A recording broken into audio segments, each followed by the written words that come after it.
Now be careful, Darth. We all know how much you love getting close to the fire. Good morning, Blue Troopers, and welcome to another scintillating episode of Coffee with Max's Models.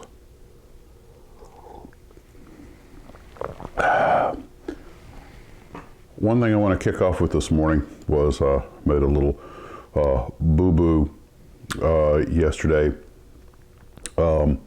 It was Mr. Bryce who gave me the Polara, not Orange Tabby. My apologies for that. You guys have been so generous that it's overwhelmed me, and I've forgotten sometimes who gives me what. I do try to keep that straight because I am so grateful. So thanks again, Mr. Bryce. I thought what I talk about today is a little bit different. You know, model builders are kind of planners and organizers in general. You know, most of us come up with some sort of build plan or whatever. You know, we get the paints, and we tend to be an organized lot. And for the most part, I think we tend to be a law-abiding lot. You know, a good bunch of people. But what happens when model builders go bad? Oh yes, it happens. Some model builders go dark side. So in 1972, a young man named Roger Holder, who used to build models as a kid and was avidly interested in aviation, ended up successfully hijacking a Western Airlines 727 all the way from the west coast of America to Algeria. And the short story is that he'd grown up with an interest in aviation and building models, but apparently he'd always been a little bit of a, I don't know if I want to call it a social introvert. He sort of had trouble fitting in. He was kind of considered a little nerdy in his home neighborhood, and he just had some issues. And he knew a young girl named Kathy Kirkow, and who would become his girlfriend. And he wanted to be an aviator, so he goes off to fight in Vietnam, and he was in the 68th Attack Helicopter Company. And contrary to the image a lot of people hold of Vietnam veterans, a lot of units were very professional, including this one, and they would tolerate no drug use or disciplinary issues. They ran a tight unit. Unfortunately, one day he goes down in the village, the local village, during some time off, and managed to score himself a little marijuana, gets caught with it, gets kicked out of the helicopter unit, thereby ending his aviation aspirations in the Army. And they send him to the 11th Armored Cavalry, where he becomes a driver on a M113 armored personnel carrier. And the track commander becomes his best friend. And sadly, later in the war, they hit a landmine, and he's pretty badly wounded. His best friend is killed. So he's lost his best friend. He's lost his shot at career in aviation, at least through the military. And he comes home a pretty disillusioned guy, sadly. He still has his interest in aviation, and I think he was still building models. Well, he has a girlfriend, someone he'd known, I think, from school, Kathy Kirkow. And she's a suburban girl from a middle-class family on a cul-de-sac, and apparently a pretty good reputation as a party girl. And he's very disillusioned, decides to strike back at the world, and like many model builders, he doesn't just, rip the plastic off and start gluing. No, he makes a plan. And he and Kathy together come up with a scheme. They got radicalized, and they wind up hijacking a Western Airlines Boeing 727 on the West Coast, getting $500,000 in ransom money, and going all the way to Algeria on nothing but a bluff. No weapons, no one got hurt. Some people consider it the most successful hijacking in history. Ironically, the Algerian government, although it refused to extradite them, let them stay in the country, it he gave most of the money and, of course, the airplane and crew back to the United States. They may not have been friends with the U.S. at the time, but they certainly weren't going to be involved in hijackings and terrorism or be the next Cuba. And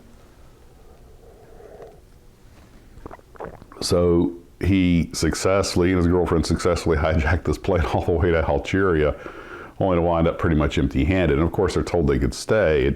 It didn't take long for his girlfriend to grow very weary of the confines of an American girl living in a devoutly Muslim country with all of the restrictions on women. And she became disillusioned very quick. In fact, so did he. So it wasn't long before they slipped into France, and they got in trouble there, got caught by the French. Now, Kerkow speaks French, so she was, I don't know what the particulars were, they caught both of them. There were some issues, and she somehow, I don't know if they let her out on bail or what, she somehow slipped out. It's never been seen since. In fact, she's still on the FBI wanted list, although she'd be 69 or 70 years old today, but she's probably still hiding out in France someplace today, and I would imagine keeping a low profile. He finally decided to come back to the U.S., and in what's kind of the ultimate humiliation, I think he came back in '86. He just gave the French suspended he was supposed to go to jail in France, but they suspended the sentence, and he hung around there for a long time, bounced around Europe, and couldn't get anything going. And she'd left him at this point, he, of course, partly so I imagine so she could disappear into the fabric of French society. Of course, who knows where she is? I mean, she may have slipped back in the U.S. somehow. She could be back here in America. Anyway, Roger is really kind of a sad case in a lot of ways, but he's a clever guy that clearly had a lot of potential.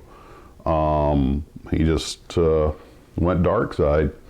And in '86, he went to the U.S. Embassy and turned himself in. And he's like, I committed the most successful hijacking in history, and I'm a wanted man. And it was like 14 years later, and the people at the embassy are like, you're who? I mean, the man couldn't even turn himself in. And I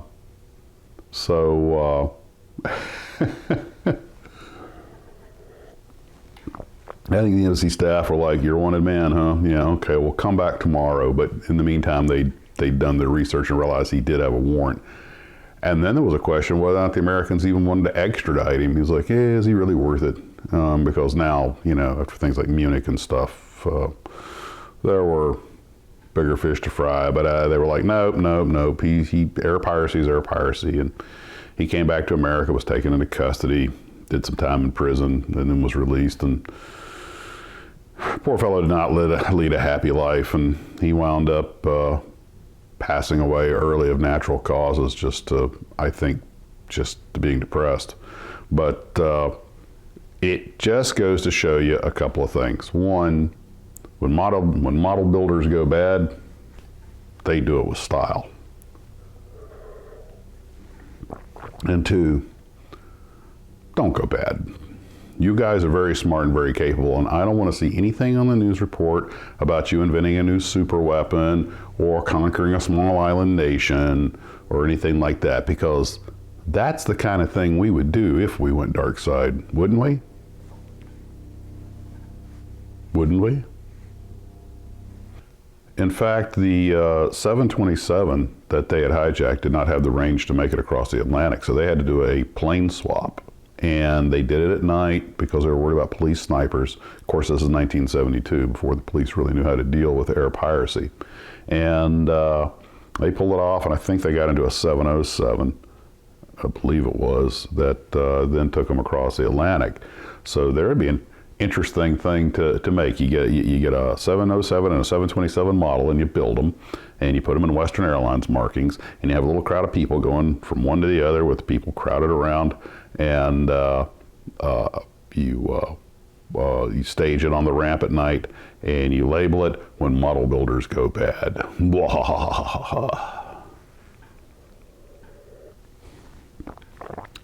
Everything came together as he had foreseen.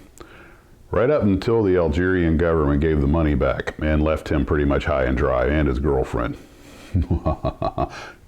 You know, I say that model builders are planners, and it just sparked a thought.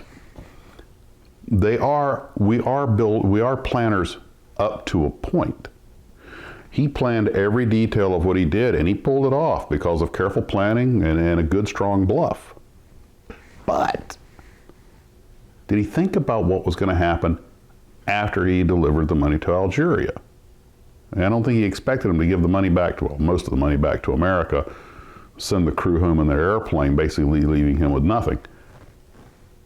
Which makes me think, how many of us have built a model like, oh, that looks good, but we never thought about where we were going to put it. And it winds up sitting on the table for a while because you're like, I have no place to put this.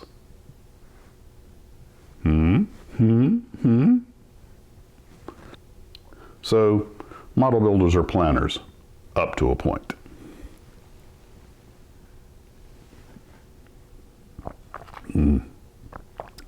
Coffee, good. Well, guys, I just thought that might make an interesting little something different to talk about today. And yes, so now we know what happens when model builders join the dark side. You guys have a great day. I'm gonna get out there and get to modeling, see how far I can get on that Thunderbolt. I may have to bring the stuff inside the house today. It's a little crisp outside, and since I don't have any heat in the shed, and it's not that it's uncomfortable. I'm not whining about, oh, it's cold in Florida, it's 40 degrees. It's not that. It's that, as you guys know, when it starts to get a certain amount of cold, the paint and the glue don't flow so well, and the decals and things. It's nice. It's better to do it inside at room temperature, and but I was planning to do a little painting today, and I found sometimes when it drops below about 45, 50 degrees, maybe it's my imagination, but have you guys noticed that paints act a little different? The glue's not so bad, but that paint can actually become a little trickier to work with, or is that just my imagination? What's your experience with it?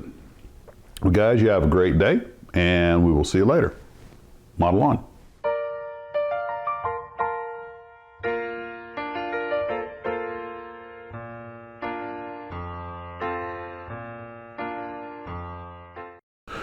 Darth, I am your owner. I'm getting a little dusty here, buddy.